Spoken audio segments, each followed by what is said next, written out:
Samantala, arestado ang top 2 most wanted persons sa ikinasang warrant of arrest operation ng Lingayen Police Station.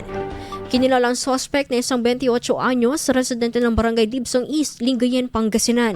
Sa panayam ng IFM News Dagupan kay Lingayen Police Station Officer in Charge, Police Lieutenant Colonel Amor Somine, sinadya umanong sunugin ng suspek ang bahay ng kapitbahay nito noong Enero dahil sa personal na alitan. Ang sa investigasyon, kusina lamang ng bahay ang nasunog sa insidente, ngunit desidido ang biktima na kasuhan ng suspek na kamag-anak nito.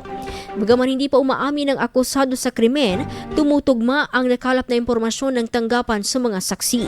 Sa ngayon naharap ang akusado sa kasong arson na walang karampatang piyansa at nakatakdang simulan ang pagdinig sa mga susunod na araw. IFM News. IFM News. IFM News.